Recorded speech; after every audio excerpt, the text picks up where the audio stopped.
Hello everyone, আসসালামু আলাইকুম। সবাইকে প্রীতীয় শুভেচ্ছা জানিয়ে শুরু করছি আজকের এই ভিডিও। আজকে আমি আলোচনা করব আপনাদের সাথে এমন একটা ফরম্যাট নিয়ে, যেটা হচ্ছে কোনো একটা প্রতিষ্ঠানে বা ফ্যাক্টরির কাজের মজুরি হিসাব বের করবেন কিভাবে। তো আজকে এখানে দেখতে পাচ্ছেন আমার এখানে সংক্ষিপ্ত ফরম্যাটের মধ্যে দেওয়া আছে একটা ছোট, মানে ফ্যাক্টরি শ্রমিকের নাম, ঘন্টা, অতিরিক্ত কাজের সময়, ঘন্টার প্রতি মজুরি, অতিরিক্ত ঘন্টা মজুরি। এই তিনটা আমি একসাথে একটা কাজ করতে পারি, সেটা হচ্ছে সাম ফর্মুলা দিয়ে, যেটা হচ্ছে আমি লিখব সাম দিয়ে।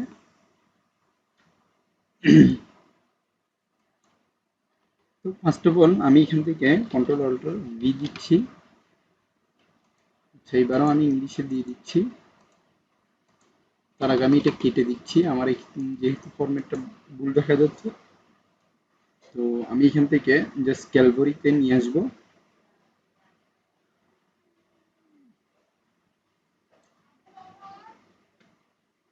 ক্যালগরি লাইটের মধ্যে দিলাম। এবার আমি দিব হচ্ছে ইকুয়াল টু, তারপরে এখান থেকে আমি জাস্ট দিব সাম ফরম্যাট, যেটা হচ্ছে এস ইউ এম, দেন ফরম্যাটটা আমি অন করলাম। অন করার পরে আমি এখান থেকে এইটা নিব।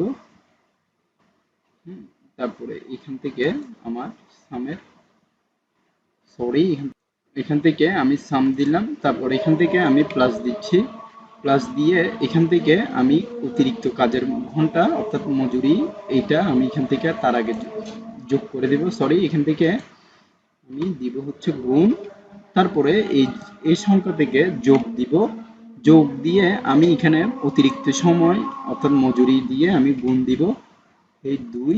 তারপরে এখান দিয়ে আমি ব্র্যাকেট ক্লোজ করে এন্টার দিচ্ছি। আপনারা দেখতে পাচ্ছেন আমার এখানে অটোমেটেড ভাবে সম্পূর্ণ কাজটা হয়ে গিয়েছে। আমি আগে থেকে বলে রাখি, এখান থেকে আমার প্রত্যেকটা ফরম্যাটের মধ্যে আমি 8 করে দিয়ে রেখেছি। এখান থেকে আমি দিব 15, এখানে দিব 10, এখানে দিব 9, এখানে দিব 11, তারপরে এখানে দিব 8.5, তারপরে এখানে দিব আমি ধরুন 12 ঘন্টা। তো মোটামুটি এখানে বলতে গেলে আমার এখানে হয়ে গিয়েছে। তো এখানে কিছু চেঞ্জ করতে চাচ্ছি, এখানে আমি দিব 5 ঘন্টা, তারপরে এখানে দিব 7 ঘন্টা, তারপরে এখানে দিব 4 ঘন্টা, এখানে ধরুন 6 ঘন্টা, তারপরে এখানে 2 ঘন্টা বা 3 ঘন্টায় থাকুক। আচ্ছা, এই দেখুন অটোমেটেড ভাবে সবকিছু চেঞ্জ হয়ে গিয়েছে আমার ফরম্যাট অনুযায়ী।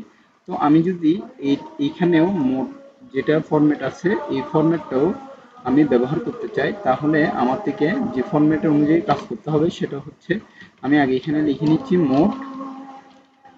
মোট লিখে তারপর এখান থেকে যদি আমি লিখি ইকুয়াল টু দিয়ে,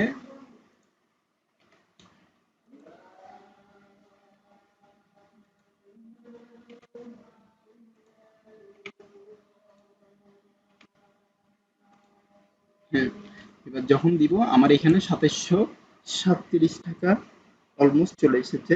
তো আমি আজকে ভিডিওটা এতটুকু পর্যন্ত রাখছি, পরবর্তী ভিডিও আমন্ত্রণ জানিয়ে এখানে শেষ করছি। ধন্যবাদ সবাইকে, আসসালামু আলাইকুম।